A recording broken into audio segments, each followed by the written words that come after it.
Hi, and welcome back to my tiny Tuscan kitchen. I'm Judy of Divina Cucina, and today we're going to be going to Sicily with our recipe. And we're going to be doing swordfish fish balls. So little polpette, which are really, really fabulous, and they're done in a sweet and sour sauce. So whenever I go down, I've had these mostly in Palermo, which is a nice big port town. And I've had a swordfish version and in season a tuna version. Now it's always using the fresh meat, and you can either mince it like with a knife into little cubes and have more texture, or you could run it through a food processor. I like it with a little more of a bite.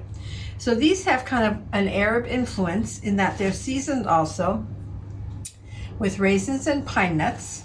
I'm going to add capers also. And you can use lemon zest, but today our blood oranges are here from Sicily, so I'm going to use a little orange zest. Sometimes to me that's a really nice twist. And like a regular meatball, polpette, an egg, some breadcrumbs, little Parmesan cheese, even with fish. It's kind of like a little extra salt, umami there. We're going to bread them and fry them, and then we're going to make this little sweet and sour sauce with white onions. So I like to do two things at once so they're ready at the same time. I'm going to start by making my little onion sauce. Now today, I'm just making this for Andrea and I. So I'm going to make what technically would be a half a recipe. I'm using about half a pound of fish. I use one onion. And in Palermo, they always use a white onion. And I want these to be just in nice little strips.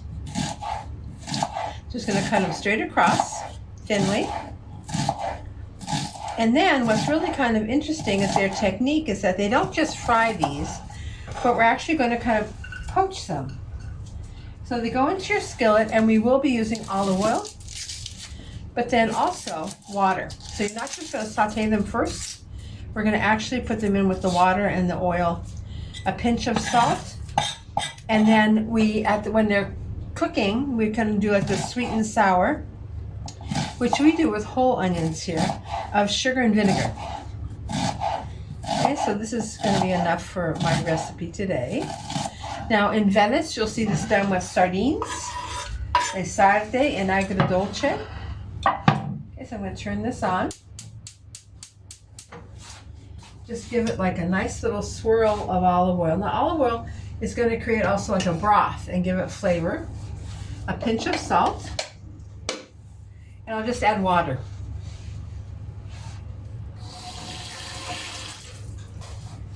Okay, so just a nice amount of water in there. Break the onions up. And let's just cook until they're tender.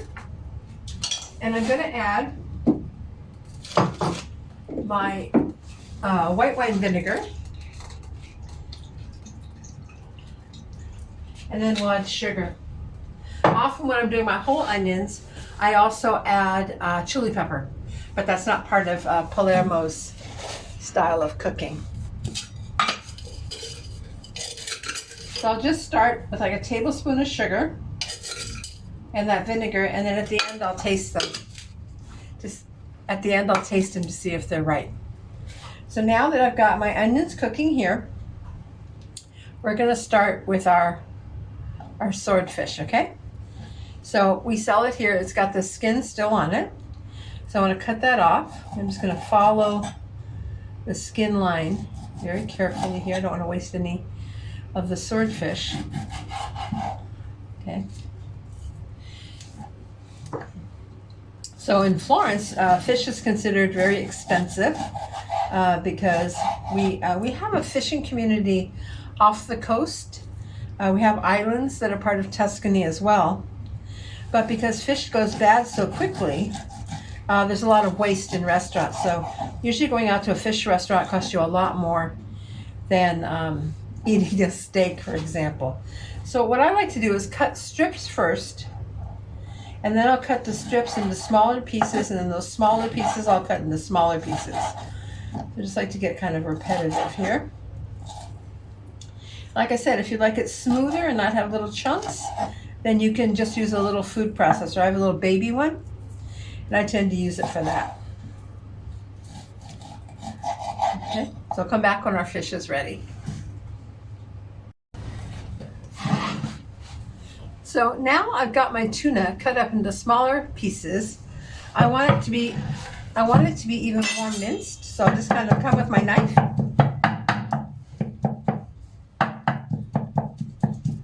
and mince it up some more. And when it's smaller pieces, then we'll put it together, you know, like our polpette, like you would in normal meatballs. So I'll show you when we get this minced. Now I have this pretty much minced, but still with some little pieces in there. I like the texture a little bit.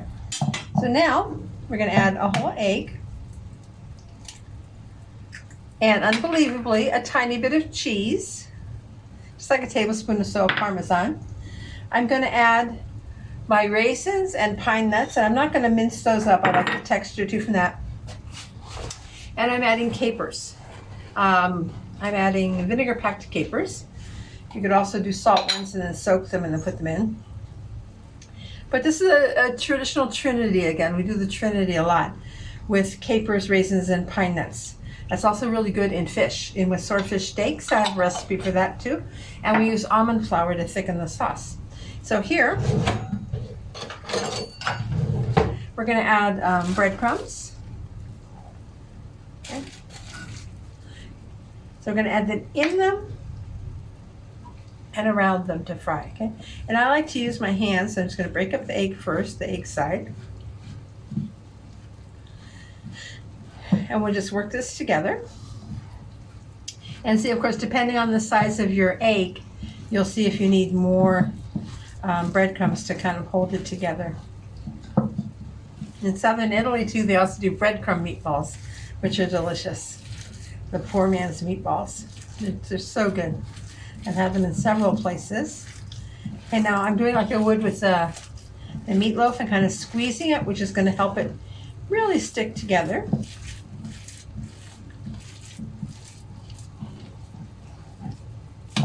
Okay, this is what I do with meat too. So here now, we have our meatloaf mixture. And we're going to roll these in breadcrumbs and then put them aside, and we'll have them to, let's put breadcrumbs here, to fry up. Now, I don't like to do them too big. These are good as an appetizer or part of like a buffet table. Okay, so just about like a walnut size. And then in your, oh, I forgot to add my orange zest, excuse me.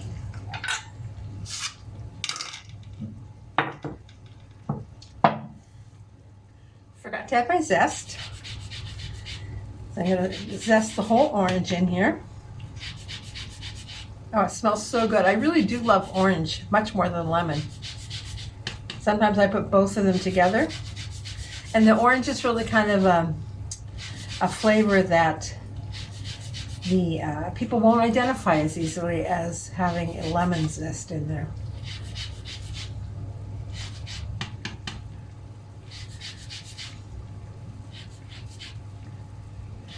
So it's kind of even in the meat, as sweet and savory. Get all that zest in there. You know, the oranges and the raisins are kind of seem like they'd be more like for a dessert.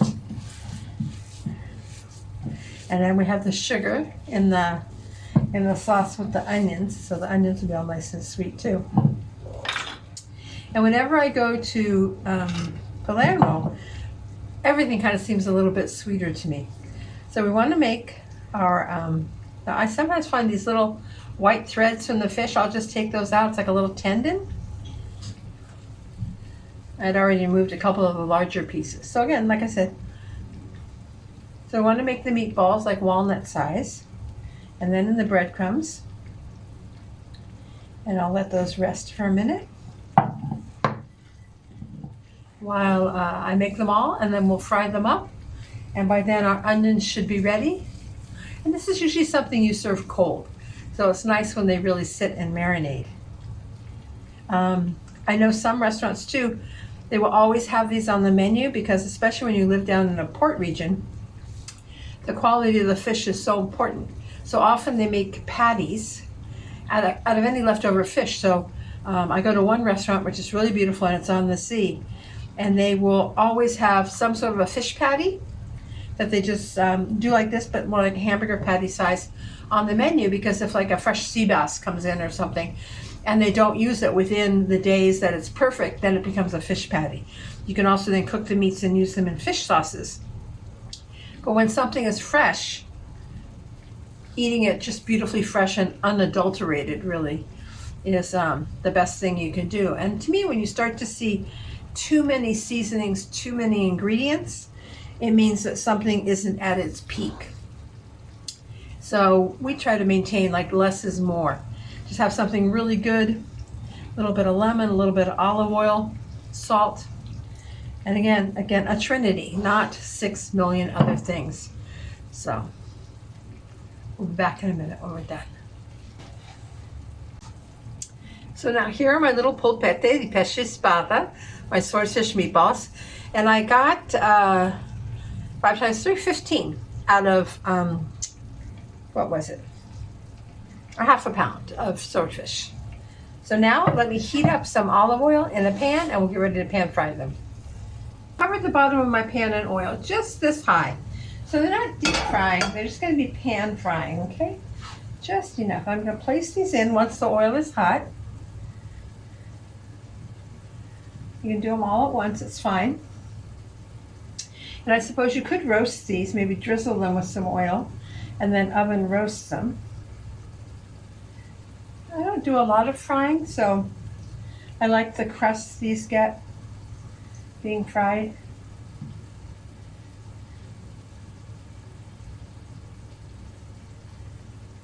They're sizzling already.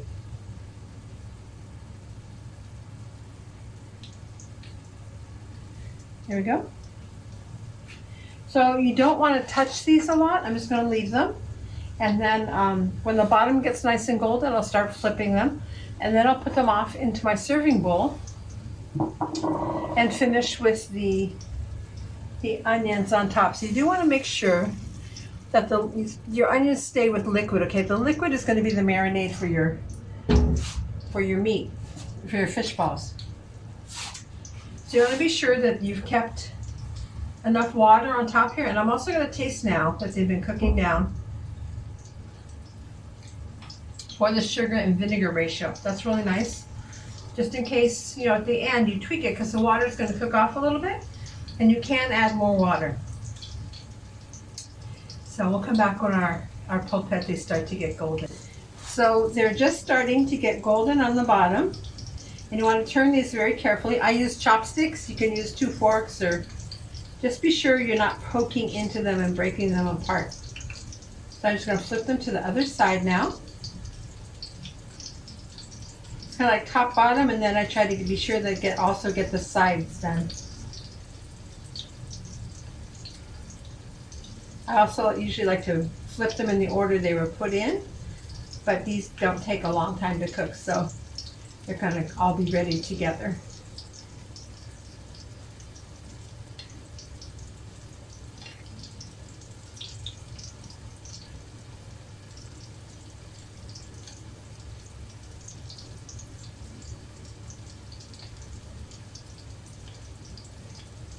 So I don't know if you could see that this is the side that's just getting golden.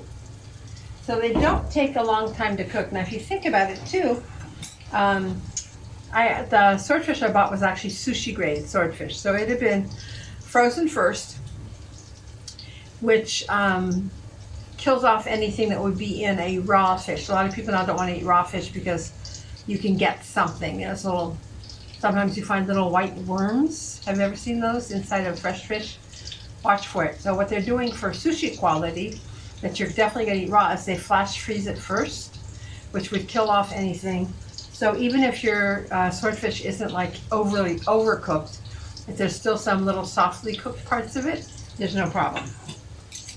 But those are just things to think about when cooking pork or fish or anything, the quality of what you're getting, and to be sure you've cooked it enough.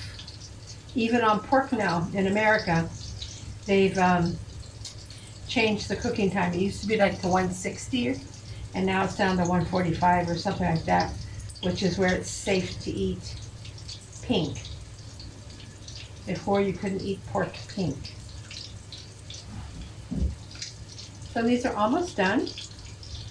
Make sure all those little breadcrumbs are golden. These are very fine breadcrumbs I get here. I wouldn't do panko on these, I think.